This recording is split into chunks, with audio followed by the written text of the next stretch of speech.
네, 인사드리겠습니다. 안녕하십니까? 오늘은 에베소서 5장 15절로 21절 말씀을 통해서 하나님이 우리에게 주시는 교훈들을 함께 나누기를 원합니다. 에베소서 5장 15절로 21절입니다. 본문을 같이 읽도록 하겠습니다. 5장 15절입니다. 시작. 그런즉 너희가 어떻게 행할지를 자세히 주의하여 지혜 없는 자같이 하지 말고 오직 지혜 있는 자같이 하여 세월을 아끼라. 때가 악하니라. 그러므로 어리석은 자가 되지 말고 오직 주의 뜻이 무엇인지 이해하라. 술 취하지 말라. 이는 방탕한 것이니 오직 성령으로 충만함을 받으라. 시와 찬송과 신령한 노래들로 서로 화답하며 너희의 마음으로 주께 노래하며 찬송하며 범사에 우리 주 예수 그리스도의 이름으로 항상 아버지 하나님께 감사하며 그리스도를 경외함으로 피차 복종하라. 한나 아렌트라는 사람이 쓴 그 예루살렘의 아이만이라는 책이 있습니다. 이 책을 보면 생각하며 살지 않는 사람에게 잘못된 고정관념이 얼마나 큰 비극을 불러오는지 이 책을 통해서 알 수가 있습니다. 아이히만이라는 사람은 제2차 세계대전 당시에 나치의 유대인 집단 학살의 책임자로서 이 마지막 집행자였습니다.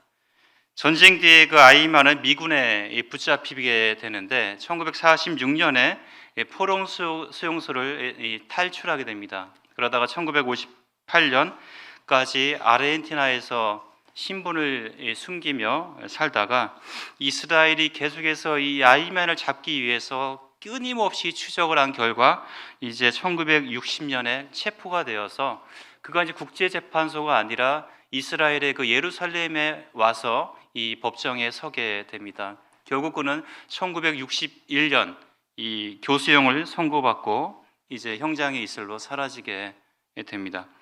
그는 그 자신의 행위를 반성하기는커녕 재판 내내 그가 주장하는 이 똑같은 말은 뭐였느냐? 우리는 공무원이며 국가를 위해 한 행위일 뿐이다. 유대인 학살이 나는 공무원이기 때문에 위해서 시켜서 한 일일 뿐이다. 자신은 단지 자신은 이 권한이 거의 없는 그 배달부와도 같다.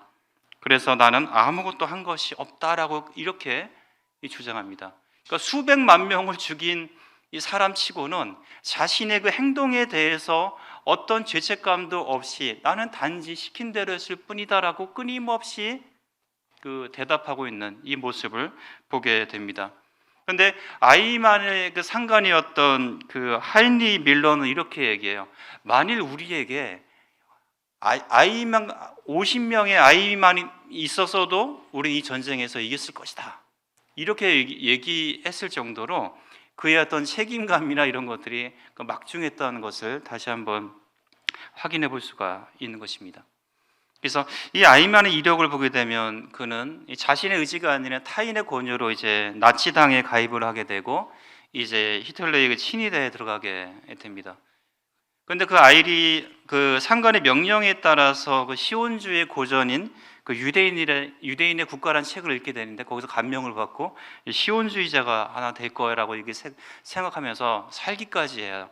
그런데 그가 그 유대인 학살의 그 권위자가 된 것은 본인의 생각은 전혀 없이 남의 권유와 명령에 따르는 아무 생각 없이 살아온 그의 삶의 단편적인 모습이 아닌가라는 생각을 하게 됩니다. 그래서 이 예루살렘의 아이만에서 가장 주목할 만한 점은 뭐냐면 아렌트라는 이 작가가 이 아이만에 대한 내린 분석이에요. 그래서 그는 아이만에 대해서 세 가지 무능성을 얘기를 합니다. 첫째는 말하기의 무능성, 두 번째는 생각의 무능성, 세 번째는 타인의 입장에서 생각하기의 무능성. 이 세 가지가 결합된 결과가 뭐냐? 판단의 무능성입니다. 생각하고 말하고 이런 것에 대해 전혀 어떤 자신의 의견이 없는, 남의 시키는 대로만 한 그 결과는 뭐냐면 자기 스스로 판단하지 못하는 이 판단의 무능성에 빠져 있는 그의 모습을 보게 되는 것입니다. 물론 이 예루살렘의 아이만한 이 책은 굉장히 논란이 또 많은 책 가운데 하나입니다. 그래서 뭐 여러 가지 얘기가 있지만 그 내용 중에 이 부분만을 좀 설명을 드리는 것입니다. 그래서 이 생각 없이 산다는 것, 어떤 이 아이만을 끊임없이 그 재판하는 과정에서 사람 생각한 거는 저 사람은 소통하지 않고 말이 안 통한다라는 이런 얘기가 많이 들리는 거예요. 말이 안 통하는 사람이야. 그러니까 생각 없이 산다는 것, 소통하지 않는 삶, 이렇게 이것은 본인에게나 사실 다른 사람에게 매우 위험하고 또 치명적인 것을 우리는 생각해 보게 되는 것입니다. 그래서 우리는 자신의 삶을 주의 깊게 살펴보지 않으면 생각하며 살지 않게 되면 이런 삶이 과연 성경적인가, 영적인가 우리가 스스로 또 판단해 봐야 할 것입니다. 오늘 본문 말씀에 있는 것처럼 15절에 어떻게 행할지를 생각하며 우리는 살아가야 하는 것입니다. 우리는 무엇을 생각하며 살아야 할까요? 우리 본문 15절로 17절에 있는 첫 번째 지혜로운 삶이 무엇인지 우리는 생각하면서 살아야 한다. 지혜롭게 살아야 된다. 그래, 어리석지 바보같이 사는 게 아니라 지혜롭게, 꾀가 좀 있게, 우리가 이렇게 생각하잖아요. 근데 성경이 그렇게 말하고 있는 건 아니라 세상의 처세술을 가지고 남들보다 좀 뛰어나고 잘 으뜸되는 뭐 이런 삶을 얘기하고 있는 거 아니라 성경에선 지혜로운 삶이 무엇인지 우리로 하여금 생각하고 분별하면서 살아야 될 것을 말씀을 하고 있다는 거죠. 15절에 우리에게 말씀하고 있는 것이 어떻게 행할지를 자세히 주의하라고 말씀을 하고 있습니다. 자세히 살펴봐야 한다라고 말씀하고 있는 거죠. 그래서 지혜롭게 산다는 것은 내가 지금 주님의 뜻을 올바로 이해하면서 그 가운데서 똑바로 살아가고 있는지를 살펴봐야 된다는 얘기예요. 여기서 주의하다라는 이 단어, 이 헬라어 이 브레포는 보다, 알아차리다, 또 인지하다, 관찰하다 이런 의미가 있는데, 그렇다고 한다면 주위에서 살펴봐야 될 것이 뭐냐? 내가 과연 예수 그리스도 안에서의 그 지혜로운 삶을 살기 위해서 내가 내 삶을 성경에 비추어서 또 주 예수 그리스도 안에서 그분과 함께 난 똑바로 올바르게 살아가고 있는지 우린 주위에서 관찰해서 봐야 한다는 것입니다. 우리는 이 지혜롭게 살아야 된다고 얘기하고 있잖아요. 이 지혜란 무엇이냐? 잠언에 보게 되면 지혜의 근본은 하나님이라고 말씀하고 있지 않습니까? 에베소서와 유사한 이 골로새서 2장 2절 3절에서는 무엇을 말씀하고 있습니까? 하나님의 비밀인 그리스도를 깨닫게 하려 함이니. 우린 예수 그리스도에 대해서 얼마나 알고 있습니까? 그 안에는 지혜와 지식의 모든 보화가 감추어져 있다라고 얘기하고 있어요. 예수 그리스도 안에, 그 안에 지혜가 있다는 얘기입니다. 지식이 있다는 얘기예요. 우리는 뭡니까? 그리스도인의 신앙생활은 바로 예수 그리스도를 알아가는 삶이에요. 그분이 누구인지 알면 우리가 어떻게 똑바로 올바르게 지혜롭게 살아가는지가 분명히 보여지고 그것이 관찰되어 진다는 것입니다. 그래서 15절이 말씀하고 있는 것은 우리의 삶은요, 하나님이 우리에게 주신 시간과 삶은 우리가 얼마나 빨리 가느냐가 중요한 것이 아니라 과연 삶의 방식이 올바르냐, 삶의 방식이 과연 성경의 그 원리에 합당하냐라고 우리에게 질문하고 있는 것입니다. 우리가 지난 그 수요 찬양에서도 똑바로 보고 싶어요 주님, 이 찬양처럼 우리가 똑바로 주님을 바라보며 주님 앞에서 그렇게 올바르게 살아가고 있는가, 그 삶의 방식을 우리는 결정해야 된다. 이것이 그 지혜로운 그 삶의 그 원리인 것을 우리는 알 수가 있습니다. 저도 직장 생활하지만 직장 생활에서 제 밑에 팀원들이 있습니다. 가장 그 이상적인 팀원은 빨리 정확하게 일하는 직원이에요. 근데 그런 직원은 많지 않더라고요. 일을 빨리 해서 뭔가 제출하는데 결과물은 엉성합니다. 뭔가 계속 빠져 있어요. 차라리 그럴 바에는 천천히 하더라도 올바로 제대로 했으면 좋겠다는 생각을 하게 됩니다. 왜냐하면 제가 손이 많이 가더라고요. 차라리 제가 하는 게 더 빠르더라고요.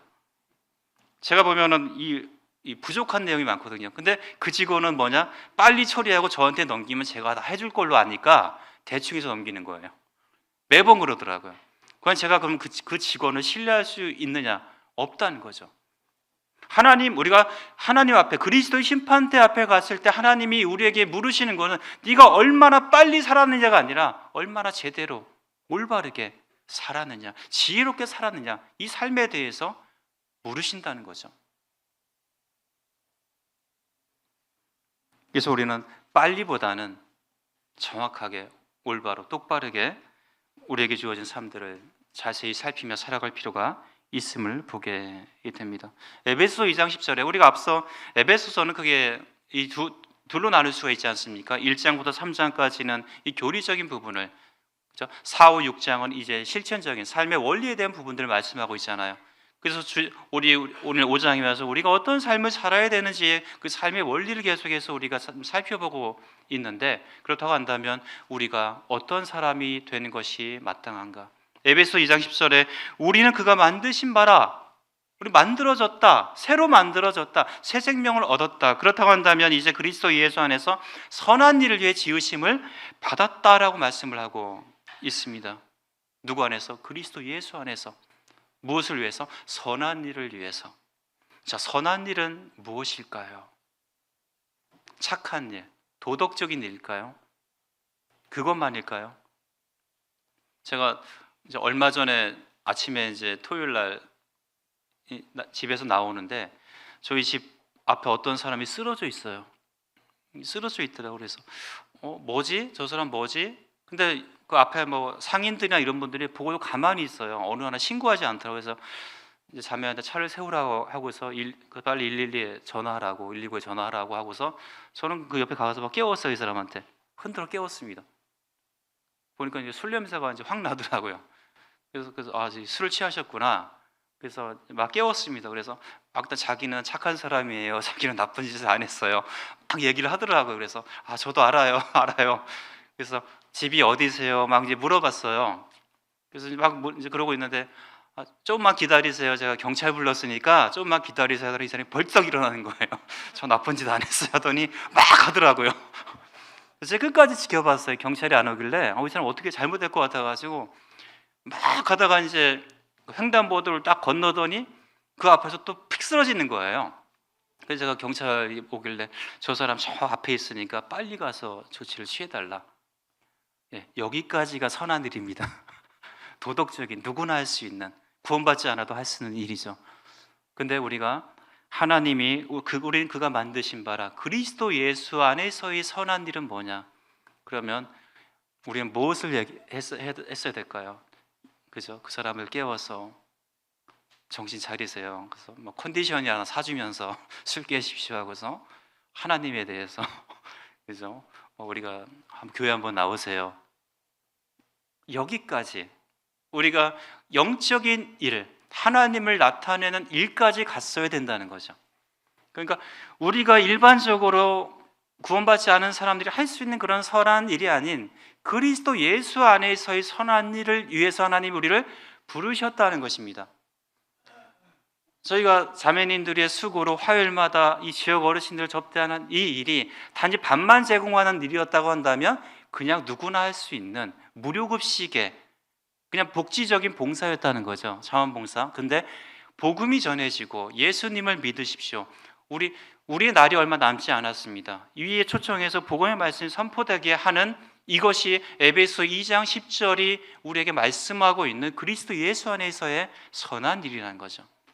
그래서 우리는 이제 우리에게 주어진 일반적으로 사람들이 갖고 있는 그 도덕적인 삶을 뛰어넘어서 그것이 영성을 갖추고 있는 그런 삶, 그런 삶이 돼야 할 것을 말씀을 하고 있습니다. 하나님이 이 일을 위해서 하나님이 전에 우리를 예비하사 우리를 그 가운데서 행하게 하려 하심이라고 말씀하고 있지 않습니까? 삶의 방식은요 바뀌어야 되는 거예요. 그렇게 단지 착한 사람이 되도록 우리를 구원하신 게 아니라는 것입니다. 그래서 우리는 또 에베소 4장 22절 24절에 옛사람을 벗어버리는, 옛 구습을 벗어 던지는 이런 과감한 결단이, 삶의 방식, 원리를 분명히 바꿔야 되는 이런 결단의 시간을 우리에게 묻고 계십니다. 당신들이 너희가 구원받기 전과 구원받은 후의 삶이 과연 이렇게 과감한 결단 있는, 벗어버리고 던져버리고 끊어버리는 이런 결단이 있는 삶이냐, 우리에게 물으신다는 거죠. 그래서 내 삶도 마찬가지지만 교회도 마찬가지입니다. 이 교회 가운데, 성도의 삶 가운데 이 세상의 빵의 원리가 들어와서는 안 된다. 그것이 용납돼서는 안 된다. 마태복음 4장에서 40일 주야로 굶주렸던 우리 주님 앞에 마귀가 나타나서 무엇을 제시합니까? 이 돌들로 빵덩어리가 되게 하라. 이게 무슨 얘기입니까? 빵의 원리로 살아라. 주님이 뭐라고 말씀해요? 사람이 떡으로만 살 것이 아니라 오직 하나님의 말씀으로 살아야 된다라고 강력히 말씀하고 있지 않습니까? 이 성도는, 그리스도 예수 안에 있는 사람들은 세상의 빵의 원리가 아니라 하나님 말씀의 원리로 살아야 될 것을 말씀하고 있는데, 내 삶에 세상과 똑같은 원리, 세상과 똑같은 방식으로 살아간다고 한다면 그것이 하나님 보실 때 올바른 방향성 있는 삶인가? 이 교회가 마찬가지로 이 교회 내에도 말씀 중심, 주님 중심이 아닌 세상이 우리한테 말하고 있는 인본주의적이고 세상의 그 헛된 철학과 또한 민주주의적인 사고방식이 차지한다고 한다면 이것이 과연 하나님 보실 때 합당한 올바른 삶의 방식인지 우리는 생각해 봐야 한다는 거죠. 철저히 우리가 하고 있는 일과 행동들이, 이 교회가 하는 이 결정들이 우리는 성경적인지 주님 중심적인지 우리는 항상 뒤돌아보고 말씀으로 점검해야 하는 것입니다. 그렇지 않고 하나 둘 용납이 되고 이 교회가 어느 순간부터 민주적인 사고방식, 인본주의적이고 세상의 심리학과 철학과 이런 것들이 받아들여지는 순간 이 교회는 무너지게 됩니다. 우리는 그것을 조심해야 돼요. 역사가 그것을 말하고 있지 않습니까? 이 교회 가운데 무엇이 하나님의 말씀이 세상의 빵의 원리가 아니라 한 분명한 하나님의 이 말씀이, 그분의 그 주권이 바로 서야 한다는 거죠. 그래서 17절에 우리한테 말하고 있는 이 지혜로운 삶, 어떤 삶인가? 우리가 지혜로운 삶을 살기 위해서 우리에게 17절에서는 세월을 아끼라. 16절에서는 세월을 아끼라. 때가 악하다. 이렇게 말씀을 하고 있는 것입니다. 그리고 17절에 있는 것처럼 주님의 뜻이 무엇인지 이해하면서 우리가 살아갈 필요가 있다라고 말씀하고 있어요. 주님의 뜻이 무엇인지 이해하라. 이해한다는 NIV에서는 understand라고 얘기하고 있어요. under, 뭐의 아래에, stand, 서 있다. 누군가의 아래에 서 있어야 되는 거예요. 누군가 위에 있는 것이 아니라 그 아래에서 겸손히 낮아진 모습에서 봐야 된다. 결국 뭡니까? 우리가 주님의 뜻을 이해하기 위해서는 주님보다 높아져서는 안 돼요. 주님보다 앞서서는 결코 주님의 뜻을 이해할 수가 없다는 거죠. 철저히 낮아져서 그 아래에서 우리가 순종하는 마음으로 주님의 뜻을 이해할 필요가 있는 것입니다. 그래서 이 말씀은 내가 주님의 뜻을 이해하며 산다는 것을, 내 삶의 주권을 내가 좌지우지할 것이 아니라 그분께 맡겨야 돼요. 주님께 온전히 내어 드리는 이런 결단들, 나의 것, 나의 결정을 벗어나서 온전히 주님께서 결정하시고 주님께서 인도하실 수 있도록 내 삶을 내어드리는 것, 이것이 지혜로운 삶이고 이것이 주님의 뜻임을 우리가 알 수가 있습니다. 지혜로운 삶. 시편 14편 1절에 어리석은 자는 그 마음에 이르기를 하나님이 없다라고 말씀하고 있어요. 즉 하나님 없는 삶은 어리석은 삶이에요. 오늘 본문에서 지혜로운 자와 어리석은 자를 대조시켜 말씀하고 있지 않습니까? 우리 지난주 앞서에서는 뭐예요? 빛과 어둠을 대조시키고 있어요. 계속 대조적인 것들을 통해서 뭐예요? 대조를 시킨다는 것은 극명하게 눈으로 똑똑히 보여진다는 것입니다. 빛과 어둠은 눈에 보인다는 것이고 지혜로운 삶과 어리석은 삶 역시 누구든지 분명하게 눈에 딱 띈다는 얘기입니다. 딱 드러난다는 것입니다. 하나님 없는 삶은 어리석은 자예요. 그렇다 반대로 뭐예요?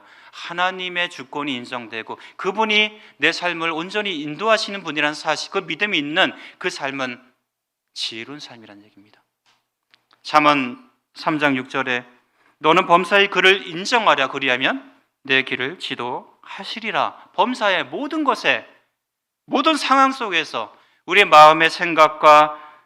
마음과 생각과 뜻과 의지와 말과 행동 모든 것을 다 아시는 그분께 모든 영역에서 그 주님을 인정하면 내 삶의 길이 보인다는 것입니다. 아직도 나는 내 삶의 길이 보이지 않아요, 이렇게 말씀하신다고 한다면 아직도 다 내어드리지 못한 겁니다. 범사의 주님을 인정하지 못한 거예요. 다 드려보십시오. 그럼 뭐야? 내 길을 지도하실 거다. 주님이 인도하시는 그 길이 어떻게 된다? 보여진다라는 것입니다. 보여진다. 그래서 하나님이 아닌 다른 것에서 내 삶의 어떤 생기, 내 삶의 의미를 찾으려고 하지 마십시오. 그것은 오늘날 얘기하는 폭망한 삶입니다. 하나님이 아닌 다른 것에서 삶의 의미와 목적과 어떤 원동력과 생기를 얻으려고 한다면 그것은 망한 삶이에요. 지혜롭지 못한 삶입니다. 그것을 말씀하고 있지 않습니다. 우리에게 무엇을요? 지혜롭게 어리석은 자가 되지 말고 주의 뜻이 무엇인지 이해하라. 그래서 우리 삶에서요, 주님보다 앞서려고 하지 마시고 높아지려고 하지 마시고 주님을 인정하시면서 그분 아래에서 우리가 겸손히 주의 뜻이 무엇인지 생각해 보기를 원합니다. 그래서 지혜로운 삶의 또 가장 기본적인 이 삶의 기초적인 원리가 뭐냐? 지혜로운 시간 관리입니다. 시간 관리. 16절 세월을 아끼라 때가 악하니라. 그러니까 우리의 삶에 공평하게 주어진 시간들을 어떻게 잘 활용하느냐, 이것이 굉장히 또 중요한 문제라는 것입니다. 헬라인의 사상 가운데에는 두 가지의 시간 개념이 있습니다. 하나는 이 크로노스이고 하나는 이 카이로스라고 합니다. 이 크로노스의 이 시간은 과거로부터 미래로의 일정한 속도, 또 일정한 방향으로 기계적 또 일상적으로 그 흘러가는 시간이죠. 모든 사람에게 주어진 이 크로노스의 시간이 있다는 것입니다. 반면에 이 카이로스의 이 시간은 질적이고 본질적이고 영원한 것이며 이것은 하나님의 시간이며 그것은 결정적인 순간이자 기회이기도 한 이런 시간이라는 것입니다. 그래서 이 카이로스의 시간은 사람이 결단해야 되는 어떤 중대한 상황을 나타내기도 하는 것입니다. 그렇다고 봤을 때 세월을 아끼라 해서 이 세월은 뭐냐? 크로노스가 아닌 카이로스의 시간을 말하고 있습니다. 즉, 이 본문은 우리에게 이 크로노스의 시간을 사는 성도들에게 바로 카이로스의 시간을 구속하라, 속량하라, 이 시간이 제공하는 기회를 사라고 말씀을 하고 있는 것입니다. 이것을 구속하고 속량하기 위해서는 뭐예요? 값을 치러야 합니다. 속량은 값을 주고 사내는 거잖아요. 그렇다면 이 값을 치러야 되는 것입니다. 저절로 되는 게 없다는 거죠. 영적인 성숙이 하루아침에 갑자기 되진 않잖아요. 우리는 배운 대로, 우리가 주님 앞에 드린 대로 우리의 영적인 성숙은 투자한 만큼, 드린 만큼 우리가 확인해 볼 수가 있는 것입니다. 즉 우리는 이 카이로스의 시간을 어떻게 잘 선용하느냐에 따라서 이것이 지혜로운 삶이 되느냐 아니면 어리석은 자의 삶이 되느냐가 결정이 되는 것입니다. 우리는 세상에 흘러가는 시간 그대로 살 것이 아니라 선택하고 집중할 수 있는 본질적이고 또 영원한 가치 있는 이 기회를 붙잡을 필요가 있는 것입니다. 나는 지금 어느 시간 속에 살아가고 있습니까? 신학자 찰스 아진은 이 본문에 대해서 이렇게 얘기하고 있어요. 기회가 낭비되거나 오용되지 않도록 기회를 구해내라. 우리에게 주어진 기회들이, 시간들이 낭비되거나 오용되지 않도록 하라. 이 본문의 이 16절 세월을 아끼라 때가 악하니라는 본문을 가지고 가장 많이 언급되는 예화 가운데 하나가 이 1974년에 첫 개봉된 이 빠삐용이란 영화의 그 대사입니다. 이 빠삐용이라는 인물이 있지 않습니까? 아내를 살해해서 감옥에 투옥된 빠삐용. 근데 그는 아내를 죽이지 않았다. 무죄를 계속해서 주장을 합니다. 11년간 8차례의 탈출을 시도하지만 번번이 실패해요. 그래서 그는 맨 마지막에 이제 수용자들의 무덤이라고 할 수 있는 그 디아볼, 즉 일명 악마의 섬에 이제 수감이 됩니다. 어느 날가 꿈을 꿔요. 꿈을 꾸는데 그 어떤 이 심판관이 나타나서 물어요. 너희 죄가 무엇인지 아느냐라고 물어요. 그랬더니 빠병이 뭐라고 대답합니까? 저는 죄가 없습니다. 저는 누명을 썼을 뿐이에요. 이렇게 대답합니다. 그래서 이 재판관이 얘기해요. 나도 안다. 근데 너희 인생에 있어 가장 큰 죄가 있다. 그것이 무엇인지 아느냐? 빠병 대답을 못합니다. 그때 재판관이 얘기해요. 너희 인생에 있어서 가장 큰 죄는 내 인생을 낭비한 죄다. 너는 유죄다. 그래서 빠병이 아무 얘기를 못했다고 합니다. 인생을 낭비한 죄, 시간을 낭비한 죄. 우리가 그리스도의 심판대 앞에 섰을 때 하나님께서 우리에게 주신 이 시간들을 우리는 어떻게 활용했느냐에 대해서 그 심판대 앞에서 우리는 그 질문에 답을 해야 할 것입니다. 우리가 왜 이런 시간들을 올바로 활용해야 됩니까? 때가 악하기 때문입니다. 때가 악하기 때문에. 여러분, 결코 이 세상은 우리에게 좋은 것을 주지 않습니다. 이 세상은 결코 믿는 우리들에게, 그리스도인들에게 좋은 유익을 주지 않습니다.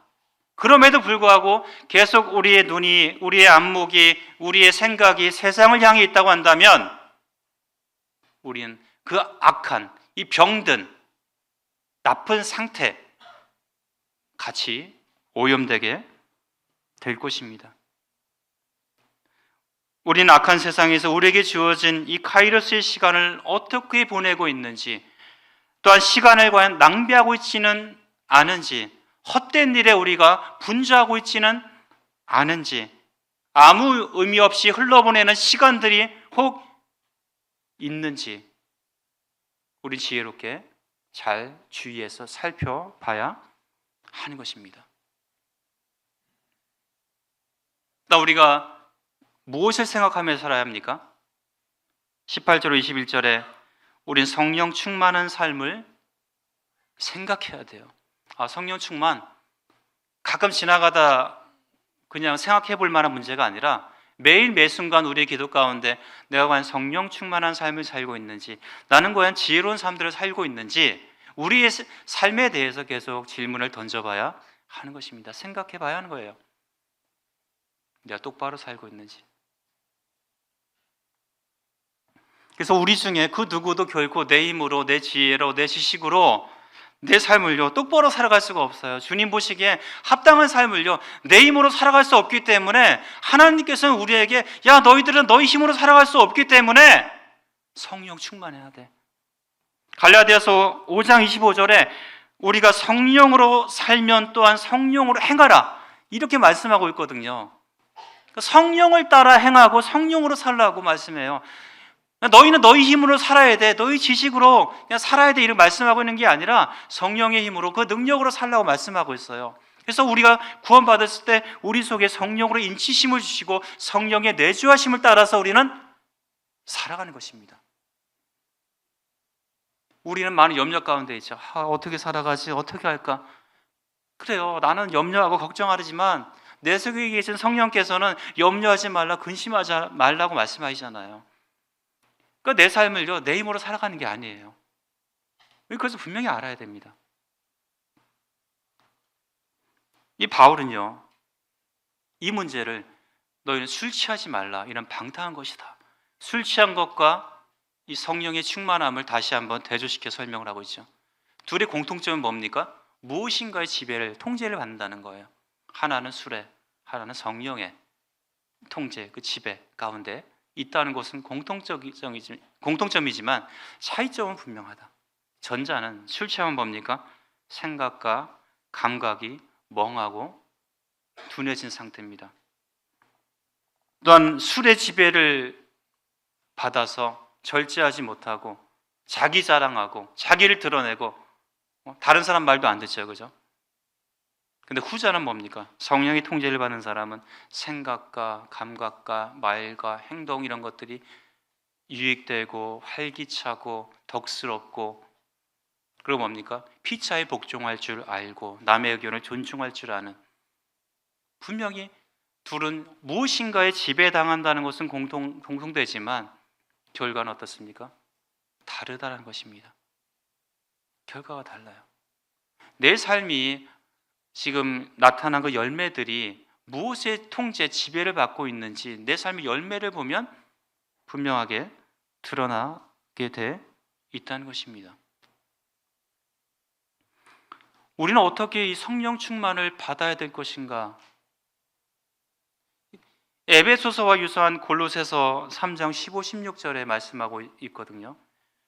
그리스도의 평강이 너희 마음을 주장하게 하라. 너희는 평강을 위해서 한 몸으로 부르심을 받았으니 너희는 또한 감사하는 자가 되라. 그리스도의 말씀이 너희 속에 풍성히 거하여 모든 지혜로 피차 가르치며 권면하고 시와 찬송과 신령한 노래로 부르며 감사하는 마음으로 하나님을 찬양하고. 그리스도의 말씀이 풍성히 거하여, 이 부분을 성령이 충만하여 모든 지혜로 피차 가르치며 이렇게 넣어도 전혀 이상하지 않는 거죠. 성령 충만이 여기에 있는 것처럼 그리스도의 말씀이 믿는 자 속에 풍성히 흘러 넘치도록 거할 때 성령 충만한 이 결과들이 어떻다? 동일하다는 것입니다. 시와 찬송과 신령한 노래, 감사의 삶이 피차 가르치고 권면하는 이 교제하는 삶, 감사하는 삶, 피차에 복종하는 삶, 이것들이 동일하게 열매로 드러나게 돼 있다는 것입니다. 여기서 성령 충만함을 받으라고 했을 때 충만하다로 사용된 이 헬라어는요, 바로 현재 시제 수동태로 되어 있습니다. 성령 충만이 일회적으로 단회적으로 끝나는 것이 아니라 믿는 자들의 삶에 있어서 매일 현재 매일 매 순간 이루어져야 될 일인 것을 말씀을 하고 있는 거죠. 평생에 걸쳐 지속적으로 그리스도의 말씀이 우리 속에 풍성히 거해야 된다. 우리가 잠시 오면 이제 성인 교회학교 분반으로 모이게 되는데 무엇을 할까 막 고민하다가 이제 회의 결과 주일 말씀에 대해서 이제 나누죠. 어떻게 깨달음이 있는지 분별하는지 그렇게 하죠. 이제 그렇게 얘기하면서 이런 얘기를 했습니다. 성도들이 성경 본문을 같이 읽을 수 있도록 해주십시오. 이렇게 얘기했어요. 왜냐하면 하나님의 말씀이 읽혀져야 되고 묵상되어지고 성도들이 맨날 눈으로만 보는데 소리내서 읽으십시오. 소리내서 읽으십시오. 맨날 눈으로만 보지 마시고 소리내서 함께 하나님 말씀을 같이 읽읍시다. 하나님 말씀이 들어가지 않으면 성도는 결코 변화되지 않습니다. 이것이 우리 삶의 그 원리고 비결이지 않습니까? 성령 충만의 그 비결이지 않습니까? 하나님 말씀이 우리 속에 들어가야 돼요. 그렇지 않으면 변화되지 않는다는 거죠. 이 성령 충만한 삶의 모습은 어떤 모습이냐? 19절에 있는 것처럼 예배의 삶이에요. 시와 찬송과 신령한 노래. 하나님을 예배하는 일들이 누가 가르쳐 주지 않아도 흘러 넘치는 거예요. 말씀이 들어가니까. 그냥 집에 걸어가면서도 그냥 흥얼 막 찬송이 막 흘러 넘치는 거예요. 경험해 보셨죠? 막 충만해가지고 주체할 수 없을 정도로. 아직 못 해보셨습니까? 성령 충만이 어떤 건지 경험 못 해보셨습니까? 경험해 보십시오. 그러면 누가 시키지 않아도 찬송이 막 흘러 넘쳐요. 길 가면서 그 나무를 보면서 저거 하나님 만드셨고, 이 파란 하늘을 보면서 저거 하나님 만드셨고, 이게 눈에 들어오는 거죠. 하나님을 예배하게 돼요. 참 아름다워라 주님의 세계는. 그죠? 이 3단 콤보가 나오는 거예요. 시와 찬송과 신령한 노래가. 그리고 어떻게 됩니까? 서로 화답하며. 혼자만 일방적인 것이 아니라 어떻게 해요? 서로 화답하는 거예요. 하나님은 우리가 하나님과의 삶에, 우리의 어떤 신앙의 삶에 있어서 하나님과 교제하는 이 소통의 삶을 원하시거든요. 우리의 예배는 그냥 우리가 하나님께 일방적으로 드리는 것이 아니라 하나님이 우리에게 주신 그 은혜로운 것들을, 우리의 감사의 제목들을 찾아서 하나님께 드려지는 겁니다. 이 소통의 방식이에요. 서로 화답한다고 그랬습니다. 너희의 마음으로 주께 노래하며 찬송하며, 예배의 삶이 나온다는 거죠. 그 다음 무엇입니까? 20절에 새 번역에서는 모든 일에 언제나 우리 주 예수 그리스도의 이름으로 하나님 아버지께 감사를 드립시오. 모든 일에 감사의 삶이 되는 거예요. 성령 충만한 그리스도인들은 환경에 좋고 나쁨 별 문제가 없어요. 환경이 좋든 나쁜 상관이 없습니다. 왜? 성도님들 개개인의 삶들을 보세요. 뭐 개인적인 문제도 있고 가정의 문제가 있고 문제 없는 집이 어디 있습니까? 여기 나 하나도 병이 없어라고 말할 수 있는 분이 누가 있습니까? 다 뭔가 아프잖아요, 그죠? 각각의 환경이나 상황들 보게 되면 감사의 제목을 찾을 수가 없어요. 그런데 성령이 충만한 뭡니까? 환경이 좋고 나쁨, 내 상황, 문제가 되지 않는다는 거죠. 모든 일에 감사할 수 있다라고 성경은 말씀을 하고 있는 것입니다. 성령이 충만하면 나의 부족과 연약과 문제가 보이는 것이 아니라 우리에게 주신 그 하나님의 은혜의 풍성함, 사랑의 그 풍성함이 들어오기 때문에 모든 일에 우리 주 예수 그리스도의 이름으로 감사할 수가 있는 것입니다. 일단 세 번째는 순종의 삶이에요. 그리스도를 경외함으로 피차 복종한다. 피차 복종하라. 이건 뭐 남편과 아내 뭐 이런 관계야. 이거 아니라 이 본문에서 말씀하고 있는 건 성령이 충만한 사람의 특징은 피차에 복종하는, 우리 그리스도인들과의 그 관계, 성도들과의 관계에 있어서 뭡니까? 피차에 복종할 수 있는 관계가 된다는 것입니다. 근데 그 기본적인 원리는 뭐냐? 그리스도를 경외함으로 해요. 성도님들끼리, 그죠? 어떤 일에 있어서 저 형제님도 저 자매님도 주님을 생각해서 이렇게 얘기하는 거야. 이렇게 받아들이십시오. 우리가 오늘 애찬을 처음 시행하는데 뭐야 이거밖에 없어? 이렇게 하실 게 아니라 그리스도를 경외함으로 피차 복종하는 가운데 이거 만드시느라 수고하셨습니다. 이게 성령 충만한 삶인 거죠. 이따 테이블 배치할 때 형제님들 이렇게 배치해야 돼요, 이렇게 배치해야 돼요, 이렇게 언쟁 높일 것이 아니라 그냥 다음에 한번 이렇게 해보죠. 그리스도를, 이 형제님이나 저 형제님이나 그리스도를 경외함으로 하는 게 아닙니까?